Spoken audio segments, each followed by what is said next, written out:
Halo, pernah nggak sih Anda mikir kenapa ya sistem pajak kita ini sering banget dirombak, tapi kok hasilnya terasa begitu-begitu aja?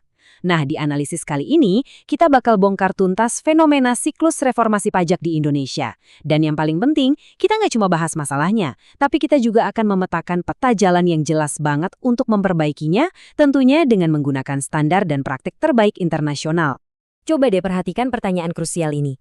Mengapa reformasi pajak berulang kali dilakukan, tapi rasio pajak kita malah stagnan, alias stuck di situ-situ aja? Ibaratnya gini, mengubah struktur pajak atau tarif di atas kertas, itu nggak akan banyak berarti kalau mesin administrasinya sendiri nggak kuat dan berkelanjutan. Tanpa fondasi mesin yang beres, perubahan kebijakan itu ujung-ujungnya cuma jadi teori manis di atas kertas. Kalau kita kilas balik, secara historis kita tuh udah ngelewatin 4 gelombang besar reformasi. Coba kita urutkan ya. Tahun 85 kita mulai modernisasi dengan ngenalin PPN. Terus, pasca krisis di tahun 2000, kita ada perbaikan tata kelola dan bikin kantor pelayanan pajak besar. Masuk ke 2008, ada pembaruan regulasi, dan yang paling baru di 2021 kemarin lewat UU HPP dan sistem Cortex. Tapi polanya tuh kelihatan banget. Perbaikan ini seringkali terpotong-potong dan biasanya cuma buat ngerespons kepanikan jangka pendek, bukannya sebuah rancangan jangka panjang yang benar-benar solid. Dan tahu nggak, akibat dari pendekatan yang terpotong-potong tadi, hasilnya cukup bikin kaget. Terlepas dari reformasi berdekade-dekade itu, skor diagnostik Tadat kita di tahun 2021 ternyata anjlok di angka 2,39. Ini masuk kategori C loh, yang artinya tanda-tanda vital administrasi perpajakan kita masih sangat-sangat lemah. Ini tuh semacam sinyal peringatan darurat bahwa kita benar-benar harus segera adopsi standar internasional. Jadi, di Explainer kali ini agenda kita padat dan to the point. Kita akan mulai dari mendiagnosis administrasi pajak kita, lalu masuk ke mitigasi resiko birokrasi. Setelah itu, kita bahas pelaporan celah pajak, dilanjut dengan standar internasional data analitik, urusan pajak UMKM, dan pastinya kita tutup dengan ngomongin prioritas efisiensi jangka panjang. Oke, kita langsung masuk ke bagian pertama ya, diagnosis administrasi pajak kita. Mari kita cari tahu apa sebenarnya akar permasalahannya. Dan di bagian kedua ini, kita akan bahas langkah daruratnya, yaitu mitigasi risiko birokrasi jangka pendek lewat triase dan penegakan hukum. Gini ya, akar masalah administrasi kita itu sering banget bermula dari ketidakseimbangan. Sistem pajak yang efisien itu wajib menyeimbangkan kewenangan lembaga dengan hak pembayar pajak, biar ekonomi nggak terganggu.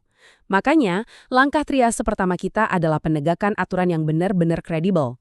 Kita nggak bisa terus-terusan mengandalkan pengampunan pajak atau tax amnesty. Kalau keseringan, amnesti justru bikin orang jadi malas patuh ke depannya. Coba perhatikan datanya. Ini cukup mengkhawatirkan.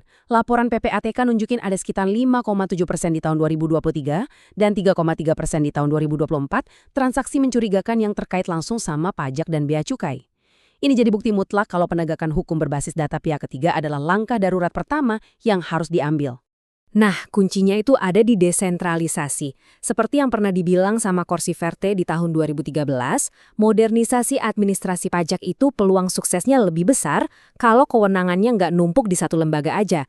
Ini penting banget loh buat mencegah sumbatan birokrasi, memastikan sistemnya tetap akuntabel, dan pastinya melindungi para pelaku usaha dari audit yang terlalu agresif.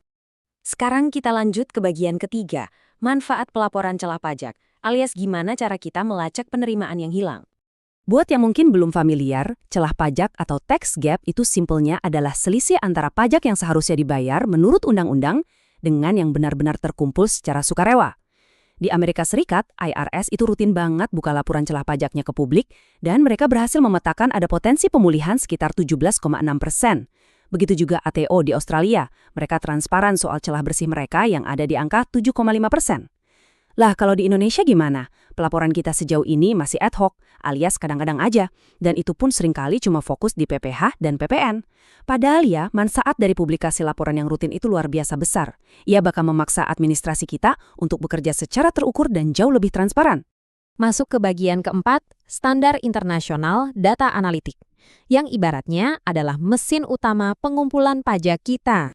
Kalau kita serius mau pakai standar global, kita dituntut buat ngelakuin perubahan mindset yang cukup radikal nih. Kita harus stop sekedar nyentang-nyentang daftar aktivitas birokrasi. Kita harus mulai beralih menggunakan indikator output yang bisa diukur dengan jelas. Contoh nyatanya tuh ada di inisiatif Golden Tax Project di Tiongkok. Di sana, perbaikan sistem benar-benar didorong oleh kebijakan yang berbasis bukti, pakai database yang super canggih dan selalu diikuti sama evaluasi dampak yang ketat banget, baik sebelum maupun sesudah kebijakannya diterapkan. Ini baru namanya kerja cerdas. Lanjut ke bagian kelima. Ini bagian yang sangat krusial. Menyederhanakan pajak untuk UMKM demi meringankan beban teman-teman pengusaha kecil. Kita semua tahu kalau UMKM itu tulang punggung ekonomi kita. Tapi ironisnya, justru mereka yang seringkali paling menderita. Kalau dibandingin sama korporasi besar, persentase biaya yang harus dikeluarin UMKM cuma buat patuh sama aturan pajak itu jauh lebih mencekik. Biaya kepatuhan yang nggak masuk akal ini yang pada akhirnya secara nggak langsung mendorong banyak UMKM buat bersembunyi di shadow ekonomi atau ekonomi bayangan dan milih buat nggak mendaftarkan usahanya sama sekali. Jadi, solusinya gimana buat menyederhanakan urusan ini? Ada beberapa strategi konkret nih. Pertama, kita bisa tinjau lagi ambang batas pendaftaran PPN supaya usaha kecil tuh nggak terhambat pertumbuhannya. Kedua, kita harus menyederhanakan registrasi perizinan usaha, kayak yang udah sukses diterapin di India lewat MSMID Act mereka. Dan yang ketiga, tentu saja meningkatkan kesadaran publik lewat edukasi yang berkelanjutan, contohnya lewat program inisiatif yang keren kayak pajak bertutur. Akhirnya kita sampai di bagian ke-6, prioritas efisiensi jangka panjang, alias gimana caranya kita mempertahankan rencana kesehatan sistem pajak kita ini. Untuk bisa mencapai efisiensi jangka panjang, kita punya 3 langkah prioritas. Langkah pertama yang paling mendasar adalah harmonisasi dengan standar akuntansi internasional atau IFRS. Ini bukan tanpa alasan loh. Data nunjukin kalau perusahaan yang udah mengadopsi standar global yang terintegrasi ini, kecenderungan mereka buat ngelakuin tax avoidance atau penghindaran pajak itu jauh lebih sedikit. Nah, poin krusial untuk langkah kedua ini adalah soal sengketa. Di negara kita, keberatan pajak itu kan masih ditangani secara internal oleh DJP sendiri, yang jujur aja seringkali menimbulkan bias.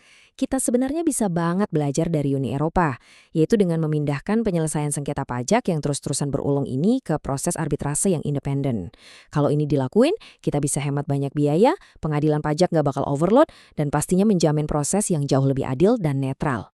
Dan untuk langkah prioritas ketiga, kita bicara soal kerja sama regional.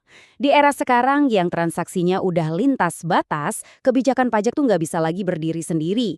Kita butuh banget berkoordinasi secara aktif di kawasan ASEAN. Tujuannya apa? Untuk menjaga iklim usaha yang adil dan pastinya mencegah terjadinya persaingan pajak yang jor-joran, yang ujung-ujungnya malah saling menjatuhkan dan merusak produktivitas ekonomi negara-negara berkembang itu sendiri. Sebagai penutup, saya mau ngajak Anda buat mikirin satu hal yang cukup provokatif nih. Bisakah kita benar-benar capai keberlanjutan fiskal yang kokoh tanpa menyembuhkan fondasi administrasi kita terlebih dahulu?